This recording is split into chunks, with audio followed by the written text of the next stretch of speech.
Hey everyone, welcome to the Pawareness podcast, and thanks for joining me. Be sure to rate, review, and subscribe on iTunes, Spotify, and YouTube, and also check us out at pawareness.org and on Instagram at pawareness_official.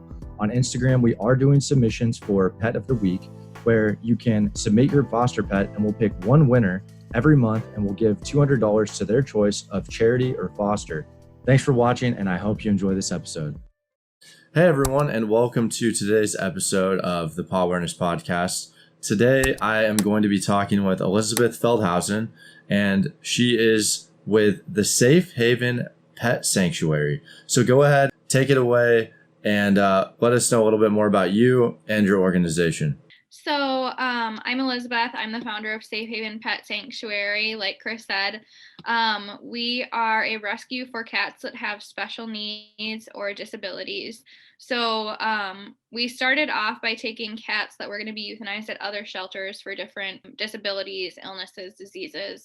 And we've also now branched out into neonatal kittens. We have a neonatal kitten unit, and we do take cats whose owners have passed away.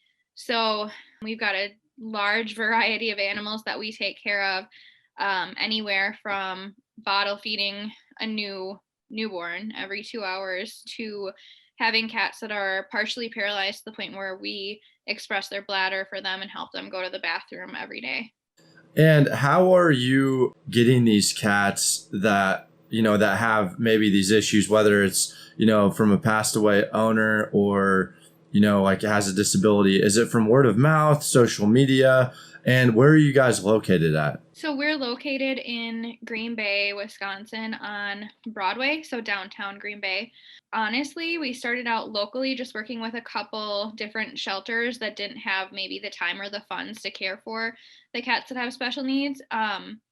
But we've grown over the last couple of years on social media to the point where sometimes we're getting cats from other countries at this point because there are certain things like anophthalmia, which is being born without eyeballs, that we kind of have ended up specializing in because we see a lot of rare things that other shelters don't really know what to do with. And so people are singling us out, send us cats from all over.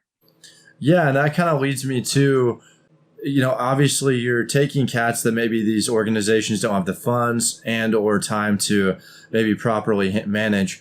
What makes your organization kind of stand out, and what are you guys able to do that allows you to take on these cats, and not just a few? I mean, quite a few, right? Like how many are you handling, would you say, on a monthly, maybe yearly basis? I mean, this last year, so 2020, obviously we didn't have as many adoptions or as many cats as usual. But I would say on a regular yearly basis, it is really varied. It's anywhere from 500 to 1,000 cats. The last year, 2020, it was closer to 200, 250.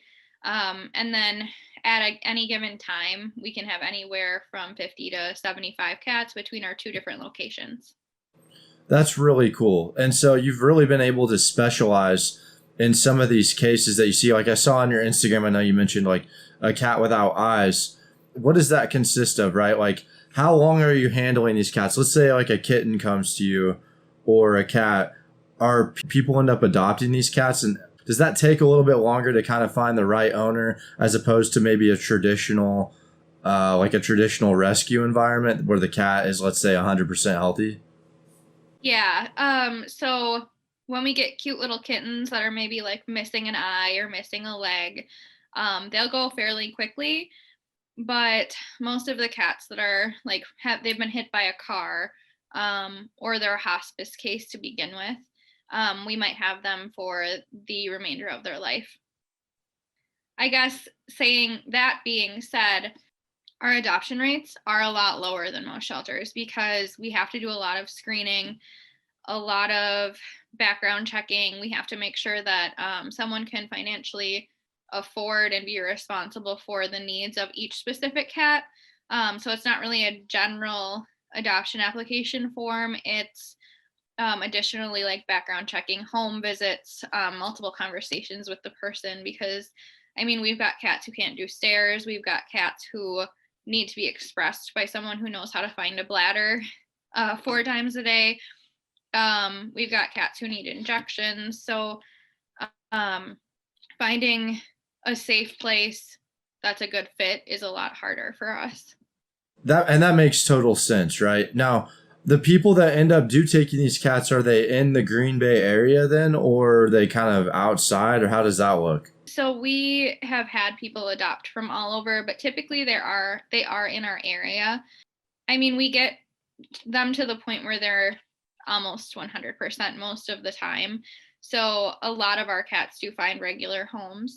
And then I guess the hospice cases and the more intense cases, they still find people in our area. There are a lot of people in our area who are working from home now and have a lot of time to spend with a cat that might have a little bit more special needs. But I will say that we've had a lot of adoptions into neighboring states. So we've had quite a few cats go to Chicago, actually. And we've got one that went to Georgia.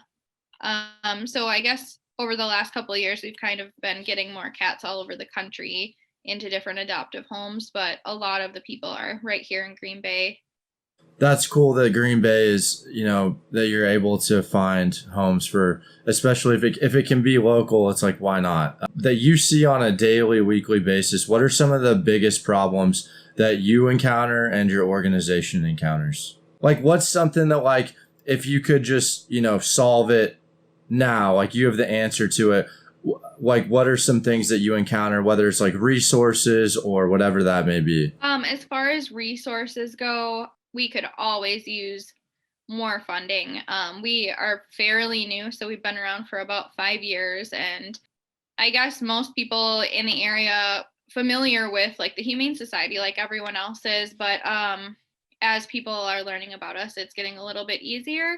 But yeah, definitely funding towards the shelter financially is always going to be one of the top issues. And then I would say after that, we work on educating the public as much as possible. But I would say that one of the main issues is we've got people trying to surrender cats that maybe don't have special needs, but they are spraying in the house because the person didn't get their cat spayed or neutered.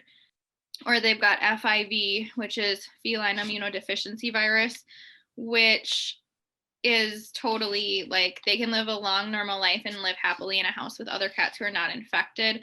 But people aren't necessarily educated on these things. So we get a lot of calls and have to turn down a lot of different situations, which is really hard in order to make sure that we're being financially responsible for the cats that have special needs versus misinformation, people who have been given misinformation. Yeah, and you kind of make a good point there, and you didn't say it exactly, but I'm kind of insinuating that it's like, from what I gather, it's got to cost quite a bit more to handle some of these cats with special needs than that don't have, let's say, any health problems, especially when you're talking that you're not going to be getting that cat out. You're going to be housing that cat for potentially the remainder of its life. So that's really interesting. And I've always wondered this personally. What kind of people are taking on these cats that might have issues, right? Like, let's say, I know you mentioned it has this cat with like this special bladder issue. Like for example, right? Like, I work from home, I have a cat, and I can't even imagine taking that on. So I'm, cheers to the people who do, you're amazing. But like, if someone out there is listening thinking, hey, what if I want to do this? Like, what would you say to that person, and what kind of people, demographics and whatnot, are you seeing that are taking on these cats? I would say people with medical experience, whether it be with animals or with humans, tend to be a lot more comfortable taking on cats that might need insulin or might need their bladder expressed 4 or 5 times a day. Because I guess what I would tell people is at first you're always going to be nervous, but none of it is actually that hard. So When you're trained on finding a bladder in a cat, you literally feel for something that feels like a little water balloon, and then you press on it until it's empty. But that really intimidates people. So I guess for a lot of those situations, we do foster to adopt. So we have them try it out for a while before they make a commitment to the animal. That's really cool. That's really cool that you guys offer that. And do you offer, I know you mentioned foster to adopt, but is there any kind of maybe training or resource system where it's like, hey, if I do take this cat, like, can I email you with these specific questions or anything along those lines? Yeah, we're small enough that we can answer the phone and answer people's questions via email or whatever we need to do when someone adopts from us. That's really cool. That's really cool. Yeah. And what would you say? Like, I know you've been around for 5 years, and that's amazing. What are I know that you mentioned last year, COVID kind of had a positive effect. You know, there are more cats getting adopted. Where do you kind of see this year and the next couple of years going? What are some of the goals for your organization and where you're headed? So within this next year, we'll actually be purchasing, well, so I will personally be purchasing a building that is larger for Safe Haven to move into, as well as a popular restaurant that we've partnered with. So Safe Haven in Green Bay will turn into a larger cat cafe, similar to our cat cafe in Appleton. So we'll be actually expanding and growing and being able to construct a facility that meets our needs versus just taking whatever is cheapest and allows animals, which is what we kind of had to do. And so I'm really hoping that having the cafe will help us generate a lot more income. We're doing fine right now, but with more people knowing about us and us getting more and more special cases, I think right now we're spending between $20,000 and $25,000 a month on veterinary care and medication. So yeah, we're just hoping to grow and get bigger. And with the restaurant, so similar, I don't know if you know about the Pawffee Shop Cat Café in Appleton. That's us as well. And so customers will round up on their purchases, and they can take their food or beverages into the sanctuary and hang out with the cats. And that brings a lot more people in and a lot more donations for us. That's really cool. And I think it's so important too for any organization in this space to get creative when it comes to making money, because the money means it's such a big part. It's just money's always, more money means more animals you can save essentially. And so that's great that you're doing that you're moving into a new place. And how approximately I just love numbers, right? That 20 to 25,000, approximately how many cats is that, like, are you servicing a month, right? Like, is it 100? Is it 50? Is it a couple hundred? And obviously it probably varies, like ballpark here, but it varies a lot. But I think what people don't realize is that we can spend on average at least $1,000 per cat when they have special needs or disabilities. So that $20,000 to $25,000 number is actually a very small amount of cats. We've had cats who have needed blood transfusions and feeding tubes, and we spend $6,000 on the one cat in a week. So it varies a lot. And then, some months we'll have 20 kittens get spayed and neutered and just a bunch of other smaller things. So I guess there's no real number for that one.